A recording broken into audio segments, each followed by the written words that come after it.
আমি উৎফুল্লিত। ভাৰতীয় জনতা পাৰ্টিৰ প্ৰতিগৰাকী কাৰ্যকৰ্তা আমি উৎফুল্লিত।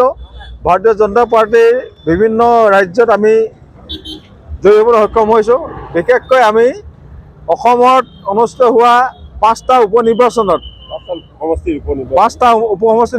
আমি চামগুৰি সমষ্টিত আমাৰ বিধায়ক মহোদয়ৰ তথা মন্ত্ৰী মহোদয়ৰ তেখেতৰ নেতৃত্বত আমি যি সমষ্টিত উদ্ধাৰ কৰিবলৈ সক্ষম হ'লোঁ তাৰ কাৰণে আমি উৎফুল্লিত। খুব ভাল লাগিছে আজি। চামগুৰিৰ নিচিনা এটা সমষ্টি, তাত যিহেতু আমাৰ কংগ্ৰেছৰ দুৰ্গ ভাঙিবলৈ সক্ষম হৈছে আমাৰ মন্ত্ৰী মহোদয়ে, আমি খুব ফূৰ্তিত আছোঁ আজি, খুব উৎফুল্লিত আমি আমাৰ কাৰ্যকৰ্তাসকল। আৰু বিশেষকৈ আমাৰ গোটেই 5টা সমষ্টিতে আমাৰ বিজয় সাব্যস্ত হৈছে, তাৰ বাবেও আমি খুব আনন্দিত। হয়,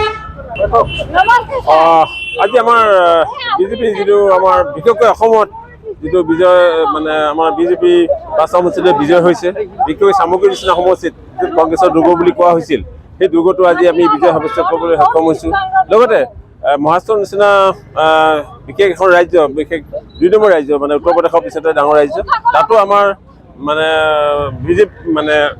বিৰোধী পক্ষক ধাৰাসায়ী কৰি পুনৰবাৰ শাসনৰ অধিষ্ঠিত হৈছে। তাৰ কাৰণে আমি অতি উৎফুল্লিত। সেইকাৰণে আমি আজি ইয়াত আহি আনন্দ পালন কৰিছোঁ। ধন্যবাদ।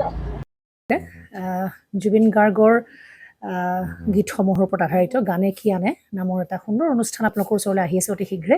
অহা 15 আগষ্টৰ পৰা ধেমাজিৰ পৰা প্ৰথম অডিশ্যন আৰম্ভ হ'ব, আৰু সেই অডিশ্যনৰ যোগেদি বিভিন্ন কণ্ঠশিল্পীসকলে যিসকলে এই অনুষ্ঠানত যোগদান কৰিব বিচাৰে, তেওঁলোকে এই অডিশ্যনৰ যোগেদি আগবাঢ়ি আহক। আৰু জুবিন গাৰ্গৰ বহুত ভাল লগা গান আমি সদায় শুনি আহোঁ, আৰু আপোনালোকৰ যদি ভাল লগা গান থাকে, জুবিন গাৰ্গৰ আপোনালোকে গাই ভাল পায়, তেন্তে অডিশ্যনত যোগদান কৰক। মোৰ ফালৰ পৰা আন্তৰিক শুভকামনা থাকিল এই সম্পূৰ্ণ অনুষ্ঠানটোলৈ।